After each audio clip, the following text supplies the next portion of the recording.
Alright guys, hello and welcome back. It's time for Resist Gaming to face off against Turnip Esports in this quarterfinal matchup. It's week number 3 of the North American Challenger Cup. And, yeah, we have... This is going to be close. Yeah. This is going to be a close game. Turnip versus Resist Gaming, like these two teams, currently seeded 3rd and 6th, I believe. Yep, 3rd and 6th at the moment. Turnip 6th, Resist Gaming 3rd. These are both vying for contention to get themselves to semi-finals for those extra points that they're going to really require to get themselves a better seeding if they can make it there to the group stages. Turnip going to be taking first pick this time against Resist. Oh, maybe not. I got it the wrong way around. Resist will have first pick, yeah. And they do that sometimes. The client likes to be clienty, and the production side of things have to be switched and reversed, and so picks and bans going to be off for just a moment, guys. I do apologize for that.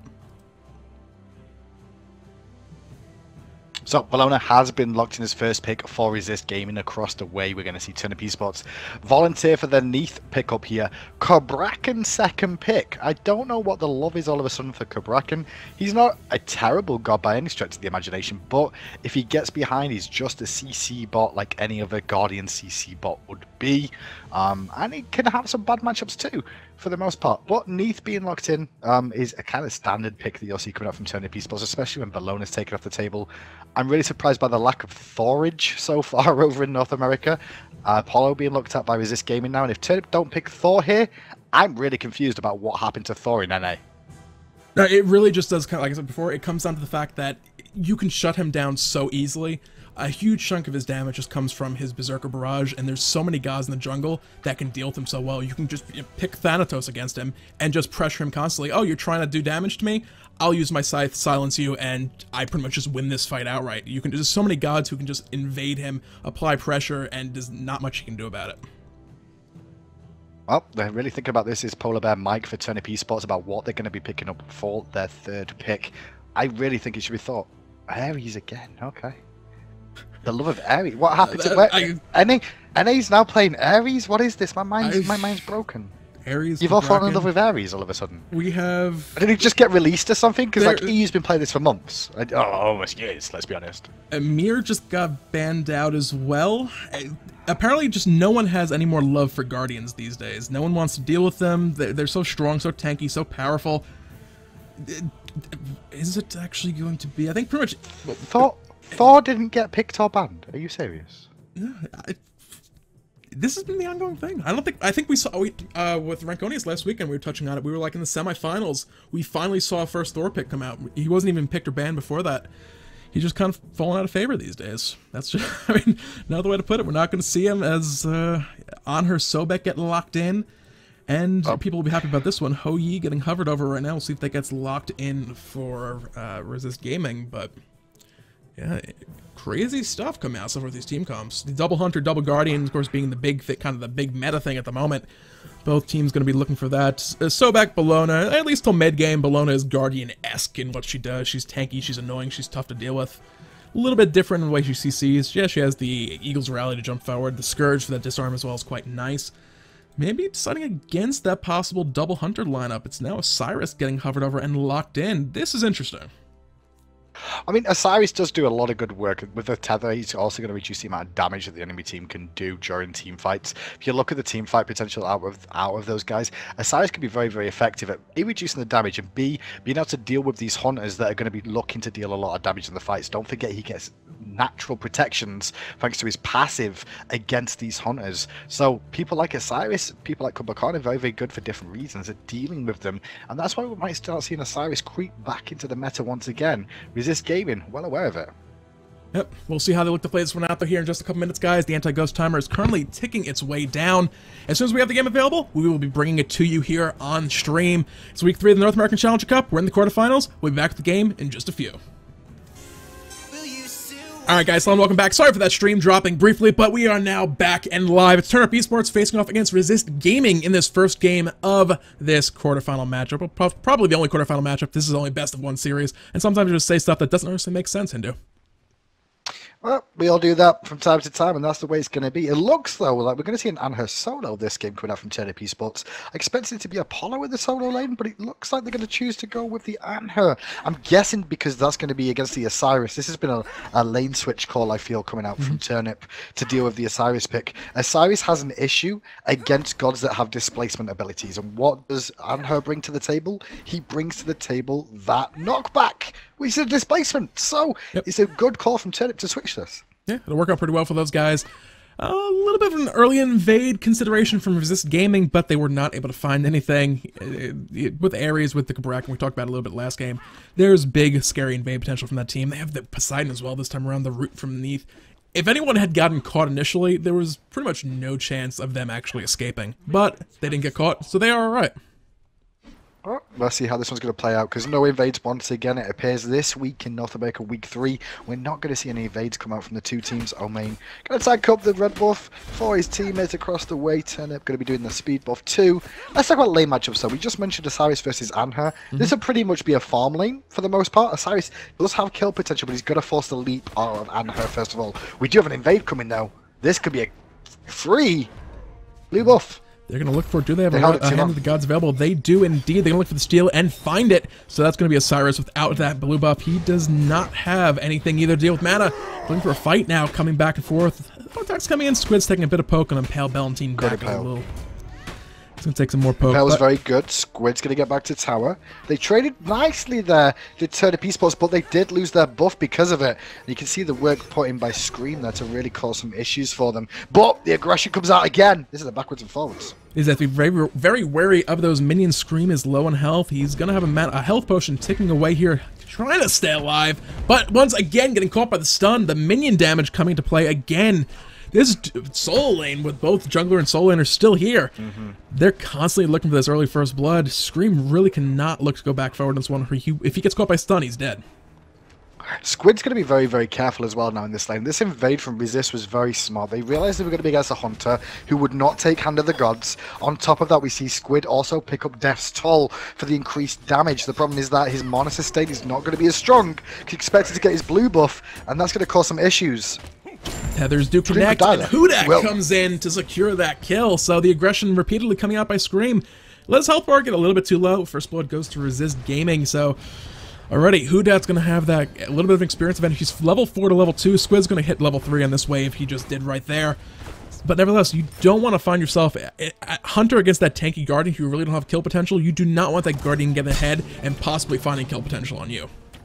Keeper the Rise struggling a little bit in mid lane against this Poseidon here. Knocked to half health, has to use his health potion on that wave there under the tower. And he's going to actually miss out the experience in the back. Harpies there, which is letting Scream get solo, really. Just because he died in the lane, so he missed a bit of that farm that he would have liked in mid lane.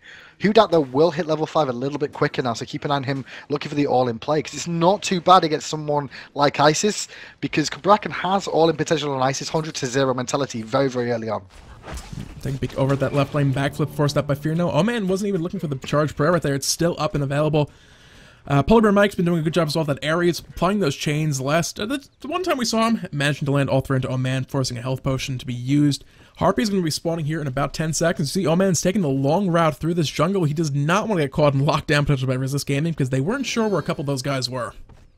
Well, 3-minute Harpies are available. Left one's Resistor in position, looking for a bit of aggression. Scream's going to back away. Keeper the Rest, though, going to get caught out by Valentine here for a little bit of poke. He doesn't realise there's reinforcements here, but he's also got Huda on the backside, and this is a dead chicken. Winner, winner, chicken dinner for Valentine. In the mid lane, Kraken does connect from Omain, though, and he's going to go down to Chaos, and Huda wants more. He's still looking for it. Made good use of the tectonic shift walls to keep Scream in that Tremors for as long as possible. The follow-up damage, however, was not there. Scream was able to beat down those walls and finally escape. Right side Harpies looking like they're going to be going over to Resist Gaming as well. So on the back of that rotation, the mid Harpies, they paid off big time. They got the pair of kills and they got both camps secured in their own favor. 3-0 for Resist Gaming now. A big experience and gold lead for them already. 3,000 experience, 1,700 gold just off the start of this game. And this all began because of that blue buff invade that worked out well for them and that first blood pickup that just denied Turnip Esports from getting themselves going in this one. Osiris for now is sitting 1-0-1. He is a little bit ahead of Squid in that solo lane.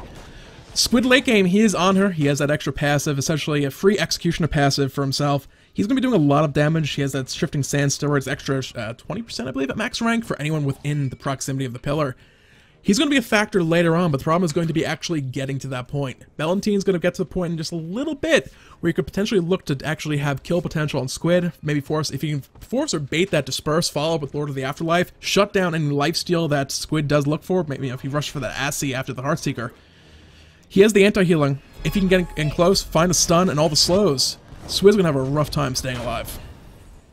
I'll check in with the duel lane right now. Apollo up against this Neith as well. Neith's doing good work for this game, but I want to give more of a shout out, honestly, to the Apollo of Trueblade. And generally, Neith pushes very, very hard in this lane, causes some issues, but he's done a good job of holding right hand side, though. Aggression for the blue buff once again. Eagles rally forced on out. The buff was stolen and taken away. Bellantine picking it up. Oh, man, getting caught by that tectonic shift. Charge prey, threading that needle, able to get away. Good spear pull. Going to try and stop the chase. Lord of the Afterlife. He did use it, and now he's going to get some nice poke under the tower again. Valentine's really doing work on this. No escape does land on the left, though, onto Keeper of the Rice, which was followed up by a Kraken and Whirlpool combination from Chaos. Turnip are struggling. We really are. And that was with Keeper of the Rice being in the middle of the circle protection, popping it for about 4/5 of a charge for the healing. The tidal surge that came out of Chaos on the tail end of that combo was enough to secure the kill. There. Left lane, you were talking about Trueblade and that Apollo. I was. The tide turned there quite quickly. It did indeed, and now Fierno's going to have the advantage in this lane too. Surprised he's not committing to this. I guess he's a little bit worried about the rotations coming in. He could have hard pushed this, but going to play it safe and back away for himself there. Resist Gaming winning on every stretch of this map right now. Winning all the 1v1s, all the 2v2s, all the 3v3s, and the 4v4s. Yeah. Right side, Bellantine forced Squid back under his own tower. The kill potential is there. Bellantine's going to use tower shot back and forth. Right now, Bellantine is just far enough ahead that he can look to just bully Squid completely in this lane. He's Osiris, he's a tanky warrior. He has those word tab eyes for the extra damage as well. He has the kit to do it, and Squid's going to have to be playing on safe on his tower. But every time a minion gets hit, that's more gold getting denied from Squid. While Bellantine is clearing out in the middle of the lane, he's going to be winning on farm as well. Left harpies go down, right one's due to spawn in a second for resist. Scream gonna walk into mid lane. See people just chilling, waiting in the wings on the left, waiting for an opportunity. Meanwhile, Turnip Esports are going to be taking down their own purple buff for Trueblade. At the moment, going to be getting that for himself. Squid, level 7 in this lane against the level 9 Valentine as well. They want to fight the resist game in here. They're trying to hope they come over, but they just won't. Left-hand side, they're going to look for this rotation onto Fierno. They know this is coming in. They walk straight on across the ward. You see Fierno immediately backing off. Backflip still available. Going to be far enough away that they're not going to give too much more chase. Turn tail. Scream's going to pop back over to mid lane. Join Keeper of the Rice. You know, maybe have a little party. See what's going on. Polar Mike's going to say hi. Force them back. Not much going on right now. Resist Gaming want to look for these aggressive plays, but Turnip Esports just not getting any in a position where Resist Gaming can actually initiate. Turnip looking to just farm up for the time being. You're going to see Scream rotate over to the right hand side, looking for some help for Squid, but not going to find any. Some great wall coverage coming out from Resist Gaming on that right hand side, actually all over the map when you look at it. It's like a Christmas tree of red lights. If I thought anything, this would be like the red light districts in the moment with how it's looking. Blue, not so much. Just that one ward now remaining as one did go down for Turnip Esports. Just that one ward on the map to give them any sort of vision. The God Fury is a potential threat. I'm surprised Resist Game don't go for a hard attempt on this one soon, as they've got a substantial lead to do it. It's a little curious. I think they're looking for that first pick initially, and wait. They're going over that way. There it goes. Wait, no, we're still not there yet. Okay, we're gonna go back to mid lane, Hindu. Squid. Gonna mean Valentine over here though. Lord of the Afterlife does get popped, doesn't actually connect though. The tether is on. Desert Fury is popped as well, which will buy him immunity, and that's gonna be Valentine dead here as the tower is out of minions. Squid lands that last auto. Great work from him in that 1v1, but at the same time Valentine overcommitted and paid the iron price. Who dat over in the right side Harpy camp in a little spot of trouble, drops the tectonic shift, otherwise able to get safely out. Scream gonna leap straight back over those walls. Not too concerned about those. So yeah, a little rough situation there in the right lane. Bellantine thought he was a little bit bigger than he actually was. Itchfall now is picked up, however. This is going to have a small advantage over Squid, but those Heartseeker stacks are starting to get almost to the point where they're full, so he is hurting at this point. He is indeed. 8.5 minutes in now. 5-1 Resist Gaming are up 5,000 experience, 2,500 gold. Squid did manage to get himself that first kill of the game for himself to help out their solo laner and stem the flow of the tide in that lane. But the mid lane, level 8 Keeper of the Rice up against level 11 Chaos. It's a different story here for the time being. He's having a rough time on his Isis, especially against a Cabrakan, which is one thing that is very difficult for an Isis to deal with is a Cabrakan jungle. Right, looking for the steal. Hudak gonna find the camps already cleaned up on this right-hand side. Blue buff, however, Squid might be seeing the first one so far this game. Nobody nearby to steal this one away. It will fall. Squid will pick it up. I'm sure he's happy about that at this point. Trueblade just got hit by a chain, which buys him a second. The moves come out, but it goes just over and in time away from that Kraken. Nicely use of the beads there to actually make sure he didn't get hit by that Whirlpool for the cripple Kraken combo. But what that does do is give Resist the chance for the Gold Fury. They're going to show up a little too late to that party, however. Resist Gaming have already secured that one and brought it down entirely. Left side Harpies, point of contention right now. Eagles Rally is good for the stun in the back line. Oh man, not having an effect. Polar and Mike finds 2 or 3 with that pull. As the damage starts coming out, Trueblade finds Chaos. Huda answers back on the Keeper of the Rice. Tremor's doing a lot of work right now, but the damage not quite there. He's going to be forced to disengage. He is. Scream still going for this one though. Valentine does find that solo kill onto Squid. Trueblade though, back to the action here. He's going to get to see a backflip from Inferno, kill Scream. Polar Bear Mike very, very low. The damage from Hudat there was fantastic with that massive refraction shield hitting home. Yep. It's rough. Over in the solo lane, we saw Bellona pick that kill up on the Squid. That's the power with Ichival. It's a great item in general, but it works really, really well. Left side actually a little more aggression going on. Oh man, going forward. Fear, no, not gonna find the hit with the Unravel to find the kill into Oh man. They're gonna go ahead and disengage. Yeah, the right lane, the Ichival actually works just brilliantly against that Heartseeker. You cut the stacks down, you give yourself more physical power, you're getting some penetration, you're getting attack speed. It's a really good item to deal with this. That Assy just came online as well, which will certainly help out Squid, but that Lord of the Afterlife connects from Bellona. It doesn't matter because it's 100% healing reduction. Yeah, it is indeed. I mean, Valentine as well in this lane, he dived the tower the first time, it didn't work out, but he didn't let up and he dived it again and went, look, this is what I was supposed to do, I've done it this time, and now we're in a decent position. 8-2 though, all Resist Gaming, the speed buff is due up in the second, the red buff has just been dropped, as you can also see Turnip Esports. Omain is currently dropping that one down with the help of Scream. Keeper of the Rice trying to do what he can in the mid lane to soak experience, he's just having a very rough time getting hold of any. The whole team is as a whole right now. Yeah, they've been forced back under the tower pretty much the entire game in all 3 lanes as well, so it's really, really rough. You still get the experience with minions, but that's a decent part of that gold difference.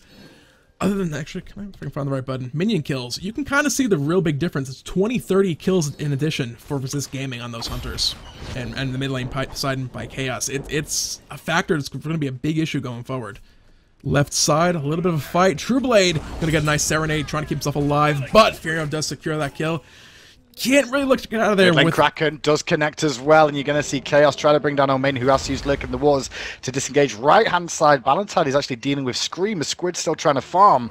Not much mana in his inventory there as well to keep himself going. There's a 12-minute mod dings. There's tier 1 tower in the mid. He's getting pressured, as is tier 1 on left. Well, tier 1 under a lot of pressure as the blink comes in off Cabrakan to help secure that kill for Chaos. World Weaver, Scream going to use the Eagles Rally to avoid that stun, but does not matter. Mountains from the ground from Hudat secures the kill. It's going to be a tier 1 tower here in just a moment as well. There's 2 members of Turnip Esports here, but it's probably not going to have to secure to save that tower. It's slowly, there it goes, finally falling. That's across the skies. Apollo is up though, gonna dunk down in. Trueblade looking for a kill onto Chaos, does find this so beautiful, and the moves, needs one in hand to finish the deal, doesn't find it though. Meanwhile, Ferno on the backside, does go get a kill onto Omain, and Trueblade pays the iron price, and that is a call for Turnip Esports to call it a day. For sure. Resist Gaming played this game exceptionally well. They came out of the gate strong and were able to turn that into a rather convincing victory. Teams apparently are backwards. It was Resist Gaming who won that, guys. I apologize. We'll fix that here in just a second. There we go. Sometimes production, Hindu. Sometimes production. It's still... I don't even know what's going on anymore, Hindu. Sometimes production, but a good work from Resist Gaming there. They led from the outside with that early invade and just carried on snowballing their lead. The worst thing is, honestly, from my opinion, Isis really struggles against a Cabrakan jungle time and time again. She's so squishy that that burst that a Cabrakan can put out before she can do anything to defend herself is just generally too hot to handle. And Keeper of the Rice really struggled in that game. It wasn't his real fault. It's just the matchup, honestly, is one of those things that a lot of people underestimate the strength of the Cabrakan against that Isis. And obviously, double Global Hunters. It's going to take a long time for you to get online. If you don't get a chance to, you're going to have a bad time. Resist go marching on to the semi-finals now, where they'll probably be facing off against either Noble Esports or Yomi. Yep. We'll see how that one plays out here in a little while, guys. For now, though, we can cut to a wait screen, and we'll be back here in just a little bit.